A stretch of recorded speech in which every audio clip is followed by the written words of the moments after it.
Salut à vous, aujourd'hui on va parler de buttes auto-fertiles, notamment de celles que j'ai dans le potager, et on va voir leur création et surtout leur évolution pendant un an, c'est-à-dire pendant la saison complète. Elles ont été installées en tout début d'année, et on y a cultivé pas mal de variétés à l'intérieur. Donc en plus de la vidéo mes 12 pires erreurs avec vos buttes, celle-ci viendra compléter donc l'évolution qu'elles ont pu avoir au long de la saison. Donc à peine sortie de l'hiver, on commence déjà à faire la création de ces buts. Il fait encore très très froid, beaucoup de gel, des températures négatives. Donc vous voyez, c'est du bois qu'on a récupéré dans nos bois, qui est entièrement pourri. Il n'y a plus du tout de lignine, et il ne reste que la cellulose. C'est un bois qui a été décomposé par les champignons en surface, et c'est ce qui va composer donc le cœur même de la butte. Vous voyez qu'il y a une largeur d'à peu près, grosso modo, 40-45 cm sur une hauteur de peut-être 35-40. On arrive tranquillement même à 50 cm de large. Mais tout au long de la saison, bien sûr, cette butte va être largement épaissie avec tous les apports qu'on va y faire par-dessus. Donc au départ, ce sont juste des petits rondins que je stocke directement sur le sol. Avec bien sûr, je mets tout ce que je trouve, les écorces et les terreaux, ce qui est entièrement bouffé et dégradé. C'est ce qui va composer la litière même de la butte, le cœur même. Donc on essaie d'éviter les poches d'air, alors à chaque fois je rajoute du petit bois. Vous voyez que la largeur entre les buts a été calculée de façon à pouvoir passer et circuler facilement avec le quad et le remorque pour accéder aux parcelles inférieures jusqu'à la rivière et ainsi pouvoir aller récupérer des matériaux dans la forêt. Donc j'ai fait ma petite route. Comme vous voyez, le sol est extrêmement compact, bien plat, et en fait il y a quelques années en arrière à cet endroit, c'était une route où passaient les tracteurs. Donc les anciens avaient fait un peu la route romaine, c'est-à-dire qu'ils avaient mis des petits cailloux en surface, des gros cailloux en dessous pour drainer un maximum, histoire de ne pas avoir les roues dans la bouillasse. Voilà, c'est ce genre de cailloux qui est à l'intérieur, tassé. Donc la route elle fait à peu près grosso modo 15 mètres de large, parce qu'ils passaient avec les tracteurs sur le domaine viticole. En fait c'était la route, c'était la route principale qui donnait au village et tout le monde passait par là à l'époque. Donc c'est un peu galère, ouais. C'est pour ça que j'ai fait vraiment un but hors sol. Donc j'ai étudié le design de façon à pouvoir bloquer l'eau de pluie en fonction de l'écoulement naturel, la pente du terrain. J'ai aussi fait une exposition au soleil, on s'est mis en plein sud. J'ai fait donc deux demi-flèches d'une quinzaine de mètres de long chacune. Et elles donnent directement donc sur une fenêtre à l'étage de la maison pour avoir une belle vue du potager, pour que ça puisse être agréable à l'œil. Vous voyez donc la pente naturelle. Et là on va venir vraiment essayer de buter un maximum l'eau de pluie. À ce moment-là, j'ai quelques réserves sur le fait de pouvoir mettre en herbe tout ce sol extrêmement compact et dur. Ici, on est venu à chaque bout des flèches mettre une grosse litière de fumier, de façon à pouvoir en cultiver et avoir une réserve d'eau arrivée au bout là-bas. En même temps, je vous montre à peu près ce que je récupère dans les bois. Donc vous voyez, il y a beaucoup de blanc. Le blanc, ce que vous voyez, c'est le mycélium. On a aussi quelques mycorhizes parce qu'il y a des racines qui sont attachées avec quelques nodules. Ouais, c'est du bois vraiment pourri qui va être très spongieux. Alors j'hésite pas une fois que je l'ai posé dans la butte à venir l'écraser davantage. Pour accompagner la construction de ces buttes, j'ai mis en place aussi une butte à petits fruits, une butte géante, qui fait 12 mètres de long sur 7 mètres de large, par 1,20 m à l'entrée là de hauteur, jusqu'à 1,50 m là-bas au bout de hauteur. Donc c'est absolument tout le bois mort que j'ai pu trouver, les souches, et on va y cultiver des petits fruits avec des vignes, des framboisiers, etc. Il y a quelques mûres, quelques cassis et groseilles avec un figuier. Donc ça sera à l'ombre au petit matin pour être en plein soleil l'après-midi et la soirée. Donc ça sert vraiment de stockage définitif pour l'eau. Vous voyez, c'est vraiment du bois. Tout le bois que j'ai pu trouver, je l'ai posé là. Donc là, c'est des tonnes et des tonnes et des tonnes de bois. Pareil, c'est du bois cassant, pourri, avec quelques branches. Donc déjà à ce moment-là, je me doute bien que ça va être un peu le nid de tout ce qui va être mulot, ratopier, etc. Vous voyez, il y a même des grosses souches. Tout ce que j'ai pu trouver, je l'ai mis là-dedans. Donc là, par contre, c'est ce qui m'a demandé le plus de travail. Et c'est vrai que j'en ai pas beaucoup parlé pendant la saison, parce que je voulais déjà voir ce que ça allait donner. L'eau donc va s'écouler là-dedans. Elle est en pente. Ça va se dégrader, donc elle va diminuer un peu. C'est pas une très bonne qualité de terre, parce que c'est tout ce que j'ai pu récupérer que j'avais en superficie. Donc il y avait un peu de cailloux, beaucoup de terre argileuse, très dure. Le petit buisson que vous voyez derrière là, à côté des bottes de paille, c'est l'ancien trou d'eau où on jetait l'eau de la maison. Donc j'espère que ça va rester un peu plus humide. Voilà, c'est vraiment de l'argile. Donc là-dessus, je suis venu mettre énormément de BRF, plus du broyat. Et avec ça, j'ai mis bien sûr de la paille. Et après, plus tard en saison, vous allez le voir, j'ai mis de la tonte. À chaque fois que j'ai planté donc un petit framboisier, je suis venu y mettre bien sûr de la tourbe pour accompagner un peu avec l'acidité. Donc cette espèce de broyat là qui faisait au tout départ, il faisait 5 cm, elle était entièrement digérée, plus tout ce que j'ai pu y mettre après d'ailleurs. Voilà. À ce moment-là, j'avais quand même des doutes de savoir si ça allait pouvoir se remettre en herbe. Et finalement, dans la saison, vous allez voir que oui. Donc il y a le poulailler juste derrière. Là, on voit au 1er mars, donc quelques jours plus tard, que j'ai commencé à remettre de la terre. Là, on a pris une largeur un peu plus importante, ainsi qu'une hauteur un peu plus importante, vous le voyez. Mais par-dessus le broyat, j'ai commencé à y mettre aussi, vous allez le voir dans quelques instants. J'ai mis du fumier de cheval, puisque j'ai ça à disposition. Cette terre, donc c'est la terre que j'ai grattée de partout. Oui, vous voyez à peu près la forme que je lui donne. Voilà. Et là, vous voyez aussi que bon, on a mis une petite épaisseur de 5-10 cm de fumier par-dessus. Et par-dessus ce fumier, on commence à y mettre des tontes un peu, pour accompagner la chose. Donc là, pareil, ce sont des centaines de brouettes qu'il faut bouger pour mettre la terre. C'est très long, très compliqué, très fastidieux. Vous voyez, par-dessus, j'ai mis une espèce de poussière de terreau, un peu de tout ce que j'y trouve, voilà. Donc là, on arrive au 25 mars. Bon, vous voyez que les parcelles pleine terre commencent doucement à se travailler. Il y a eu beaucoup d'amendements, notamment beaucoup de broyats. Et là, vous voyez qu'on a commencé à faire les premières plantations. Donc tout ce qui est repiquage de la table pleine terre que vous venez de voir.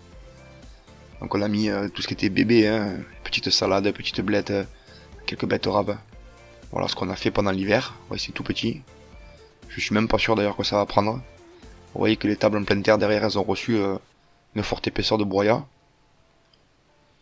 Donc en fait, je mise vraiment tout moi sur le broyat. C'est ce que je fais le plus ici, vu que j'ai un bois que je nettoie, je broie beaucoup. D'ailleurs, je vous ai fait une vidéo, vous voyez, il y a quelques traces de... Donc ça, c'est pas un chien, hein, c'est les sabots. On a pas mal de brocards, de sangliers, de lièvres, tout ça. Je commence déjà à me demander si le potager à cet endroit-là ne va pas être ravagé pendant la saison par tous ces animaux. Vous voyez que le sol est vraiment très compact.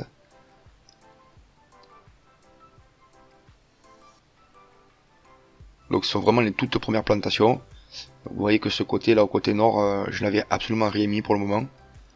Parce que bon, s'il faisait encore frais, hein, je savais vraiment pas si ça allait partir. Mais je commence déjà à voir que il y a des premières dégradations sur les buts. Là, je vois que les premières petites pluies, elles ont commencé à les faire lessiver. Et je suis en train de réaliser qu'il va falloir que je fasse des gros paillis par-dessus. Pour éviter qu'elles ne se lessivent trop vite.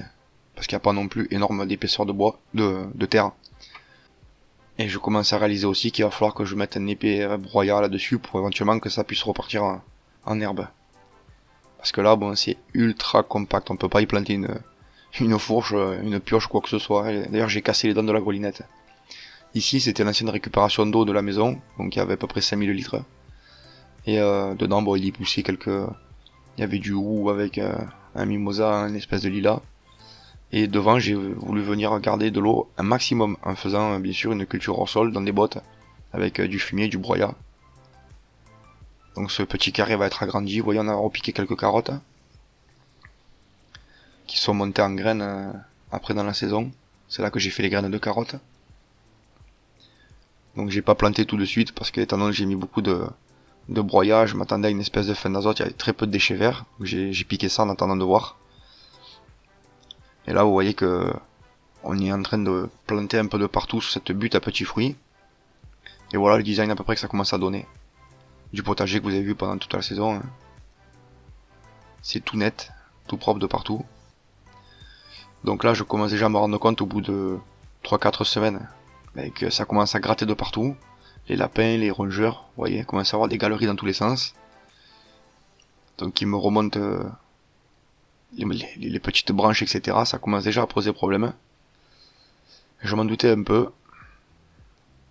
Donc j'ai pas encore de solution. Je vais me dire, on va voir pendant la saison ce que ça va donner, hein, tout simplement. J'ai planté un figuier là qui va venir être en bout de but, c'est lui qui va finir de drainer l'eau. Et voilà comment je fais du terreau de bois. Donc je stocke vraiment des branches comme ça en tas, et tout ce que vous voyez là c'est du terreau, hein. C'est que du terreau le gros tas que vous voyez là. Parce qu'à cette époque, quand je suis arrivé, moi, à la même époque l'année dernière, c'était vraiment du bois stocké de chauffage qui avait pourri sur place. Donc ça me fait une forte épaisseur de terreau. Donc j'ai tendance à faire la même chose. D'ailleurs cette année j'ai mis beaucoup de bois à cet endroit-là. Le bois se décompose très vite, parce que là bon c'est bourré de champignons. Et ensuite ça me fait du terreau. Voilà. Donc ça je vais l'étaler et je vais le laisser se pourrir. On a bien sûr aussi les composteurs hein, où je fais du terreau. Mais c'est un peu plus long. Là il faut compter à peu près une saison et on commence déjà à dégrader le bois. Donc c'est du bois qui est pas extrêmement dur non plus là. Voilà, je prends le bois qui va être un peu humide, un peu spongieux et puis je vais le déposer là pour qu'il se bouffe vite. Tout ce qui est bois dur bien sûr ça part pour le chauffage. Voilà, on devine que ce bois n'est pas non plus extrêmement solide à voir les craquelures. Donc là-dedans c'est bourré de champignons. Et il y a des souches à mycélium, c'est pour ça qu'à chaque fois que je fais un terreau, je viens récupérer des poignées. Et il y a aussi d'ailleurs des mycorhizes parce que les arbres ont fait des racines à l'intérieur. Donc c'est vrai que j'ai tendance à enrichir à chaque fois mes terreaux, mes plantations avec une poignée ou deux. Je prends aussi le fumier de cheval. Donc là il s'est composté. Parce que bon, il y a un élevage de chevaux à côté là qui donne du fumier de bonne qualité. Il y a aussi une scierie, donc je récupère aussi de la sciure. Là, bon, je commence à faire quelques petites dispositions d'aménagement. Vous voyez, il y a la culture en boîte de paille avec les buts. Voilà, je fais quelques petits aménagements pour combler un peu les vides. Je savais pas à ce moment-là si j'allais pouvoir enherber ou pas. Je vois que la terre est encore très très compacte et que les variétés endémiques n'ont pas tendance à repousser tout de suite. On voit qu'en moins de 15 jours, bon, les carottes elles ont explosé. Et vous voyez aussi que bon, ben, les blettes c'est parti. Donc on a fait un premier paillage, vous voyez, de partout. Donc là en fait c'est la tonte d'herbe hein, que j'ai mis, pour éviter d'être lessivé. Donc ça arrive à peu près 15 jours après les premières plantations. On voit aussi que les petits fruits ont commencé à exploser aussi, premier soleil bien sûr. J'ai remarqué que la situation de ces buts elle était protégée du vent et un peu du froid. Donc c'est vrai que ça a eu tendance à reprendre très vite. Donc ces framboisiers vont pousser, ils vont faire plus de 2 mètres. J'ai décidé d'installer la nurserie donc au nord là, avec toute la petite pépinière. Je vois aussi que, vous voyez les toutes petites salades qu'on avait replantées là, ben voilà ça commence à prendre. Donc ça fait un mois à peu près qu'on a commencé pour la plantation et vous voyez que, enfin ça fait même pas un mois quoi. Ça commence à prendre, je vois qu'il n'y a pas de prédateurs, j'avais peur d'avoir des limaces, des choses comme ça. Même que le gibier vienne me le manger, puis finalement ça pousse, il n'y a pas de maladie. Il n'y a pas eu de faine d'azote non plus. Je vois qu'il y a une très forte croissance. Bon, on l'a laissé aussi tranquille pendant à peu près 15 jours là, pour voir à peu près ce que ça allait faire. Et puis après on a commencé à planter doucement. Une partie de la butte et puis une autre partie ensuite. Grâce au paillis là, je vois que le lessivage avec les pluies s'est arrêté. Mais je crains encore les premières chaleurs. Parce que bien sûr, il n'y a aucune liaison encore avec le sol. On vient juste de le poser, là c'est tout frais, c'est pas encore cicatrisé si je puis dire ainsi. Il y a eu un décalage de une semaine entre les plantations de la butte de droite et celle de gauche. Et on voit qu'il commence déjà à faire un petit peu sec. Même entre deux pluies. Normal, le bois qu'il y a à l'intérieur commence à pomper et en pompant, il assèche la terre. Tant que le cœur n'est pas imbibé, il aura tendance comme une éponge à aspirer quoi. Là je remarque aussi d'un coup que les betteraves que j'ai plantées, boum, elles sont parties en toute folie, elles sont montées en graines instantanément. Enfin, pousse vigoureuse. On va pouvoir les comparer avec juste à côté la pleine terre où je les ai récupérées. C'est de là où je les ai repiquées. Donc vous voyez que ça monte, hein, ça fait des grandes tiges. Voilà, juste à côté, là où je les ai récupérées. Vous voyez qu'ils sont encore tout petits et qu'ils vont donner des betteraves, quoi. Voilà, c'est ça que j'ai repiqué, quoi. Alors peut-être un stress hydrique, je sais pas. Peut-être aussi qu'ils sont tombés directement dans du fumier avec du bois pourri et du terreau, donc voilà. En général, pour que ça parte en graines instantanément, il faut un stress, quoi. Parce qu'il leur faut passer un hiver complet, et à la saison d'après, ils montent en graines. Et là, ils étaient tout frais, quoi. Ils sont montés tout de suite. Donc les salades commencent à avoir des jolis petits cœurs. Elles commencent à prendre un beau volume. Bien sûr, mois de mai, la serre est remplie, on commence à la vider doucement. Donc là, vous pouvez déjà voir à peu près ce qui a été fait sur cette première rotation dans la serre. Donc déjà, là, bien sûr, il commence à avoir des récoltes quotidiennes. Hein. Je commence à manger des salades tous les jours, à tous les menus. Voilà, donc 15 jours plus tard. Il n'y a pas non plus énorme différence de taille, mais c'est pour vous donner une idée générale du design, comme ça, rapide. Ça commence à prendre du vert un peu de partout. Bien sûr, je surveille ça tous les jours. Bon, étant donné que la butte à fruits là-bas, elle est très très spongieuse, il y a peu de terre, je suis obligé d'aller arroser une fois par semaine, ou tous les 3-4 jours, les petites plantations, pour éviter que ça crève. Là, je commence à m'amuser à mesurer un peu, pour me faire une idée de la croissance, pour pouvoir comparer en pleine terre, pour voir vraiment la différence. Et j'ai eu à peu près 35 à 40% de croissance en plus dans ces buts. D'ailleurs, je commence à me rendre compte que les variétés endémiques commencent à repousser. Tout ce qui est mauvaises herbes, plantes pionnières, commence à arriver à coloniser les buts. Et je me dis que je vais très vite perdre le contrôle parce que, étant donné la richesse de ce sol, donc un sol qui est aménagé et qui n'est pas du tout naturel, hein, c'est fabrication maison, je me dis que là, si ça part, je vais en perdre le contrôle. Donc je me dis qu'il va falloir que je commence à mettre des mulches et des paillages par-dessus très épais. Je vois que les pieds de blette commencent aussi à partir à toute balzingue. Donc c'est pareil, hein, j'en mange quotidiennement, je récupère des cardes. Vous voyez, j'ai pas planté densément, je suis encore en phase de test, je regarde tranquillement. D'ailleurs, toute la saison, je vais pas planter dense. Elles vont rester en étude, en observation pendant toute la saison. Ce qu'il y a, c'est qu'elles étaient tellement riches qu'après, le moindre chose que j'ai planté, c'est parti. Voilà, on voit que la décomposition de l'herbe se fait bien. Histoire de réactiver bien comme il faut la vie de la terre, parce qu'elle a quand même connu un contact au soleil, mais vous voyez que c'est un peu poudreux, ça commence à être sec. Mais les légumes ne manquent de rien, puisque c'est sec en surface. Donc le déchet vert m'a permis de réactiver rapidement la vie du sol, et ensuite je vais pouvoir mettre un peu plus de matière carbonée. Vous voyez, c'est pas arrosé, il n'y a pas encore d'arrosage, il n'y a rien du tout. Et on voit que les légumes ils poussent à volonté. Et je peux déjà comparer ces premières salades avec celles que j'ai en pleine terre. Ainsi que les aliacées, les oignons, un peu tout ce que vous voyez là, les aromates. Alors c'est vrai que les aromatiques, elles ont complètement explosé pendant la saison. Je me suis retrouvé avec un petit pied de menthe qui est là. Vous le connaissez, hein, maintenant il fait pouf. Il est gigantesque. On voit aussi un peu l'évolution de ces cultures hors sol en botte de paille. Donc il y a eu petite fin d'azote, j'ai perdu quelques petits plants là. Mais par contre les carottes, elles, qui étaient là avant, vous voyez un peu, boum, explosion quoi. J'ai l'impression que quand je m'assois avec une chaise et que je regarde, que je vois pousser, tellement que ça va vite. Vous voyez, une semaine et 10 jours là, ça a quadruplé de taille.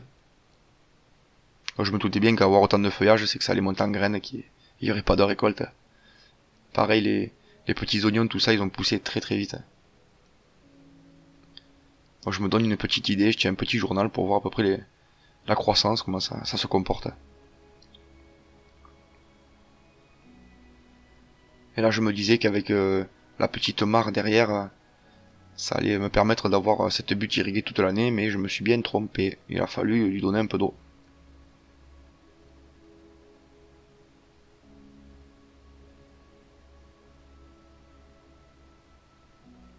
Bien sûr, je surveille la petite nurserie tous les jours. Vous voyez la terre qui est toujours très compacte. Un petit tour sur la butte à fruits. Donc on voit bien l'évolution. Là c'est pareil, ça explose de vie, ça pousse à vue d'œil quoi. Et je commence à apporter un paillage assez épais de partout. Vous voyez aussi que j'ai mis des plaquettes au pied, donc c'est que j'ai mis de la tourbe aussi. De façon à ce qu'ils aient une litière un peu plus épaisse, garder un peu mieux l'eau. Voilà, ça va très très vite là. Donc je me dis que ça a fait son petit effet. Voilà, donc à peu près une petite semaine plus tard, on voit que ça continue de grandir comme ça.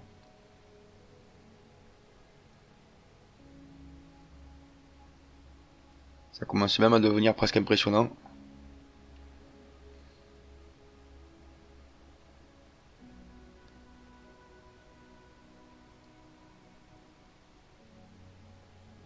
Donc volontairement je n'ai pas arrosé pour voir comment ça allait se comporter. Vu que d'habitude je fais des buts un peu plus larges. Et j'ai décidé d'installer dans le cas où, parce que j'ai vu que ça commençait à sécher, pour la pleine saison, j'ai mis du micro poreux, je vous ai fait une vidéo. Donc j'en suis satisfait, hein, je suis content, ça s'est bien passé toute la saison là. C'est extrêmement économique, j'étais à 4 litres de l'heure au mètre linéaire, sous 2 bar 5 de pression. Ce qui me permet une irrigation lente et jusqu'à cœur. Mais bon, avec la restriction d'eau, j'ai pas pu non plus arroser comme un dingue comme j'aurais voulu, j'ai arrosé très peu. Et c'est vrai que ces buts, même si on me dit dans les commentaires, il faut pas, elles sont trop fines, et j'en suis enchanté ravi, et de toutes celles que j'ai pu monter, celles-ci sont celles qui ont fonctionné le mieux. Alors en fait, je pense que la biomasse, la qualité des matériaux, la longueur aussi, et le fait qu'elle soit incorporée un peu dans un sens coulant de l'eau de pluie, etc. Enfin, j'ai pas eu de problème de sécheresse à l'intérieur. J'ai gardé un cœur toujours humide, même en pleine saison sous canicule. Après, tout dépend des types de sol, de l'implantation. Je veux dire, si on est 500 à cultiver une butte, il y a 500 critères. C'est à étudier au cas par cas. Je n'ai toujours pas planté face nord de ces buttes. Je commence des premières plantations dans ces carrés en botte de paille. Donc c'est une culture en lasagne que j'avais déjà fait il y a 4 ans. Donc là c'est clair, c'est monté en graines, on le voit.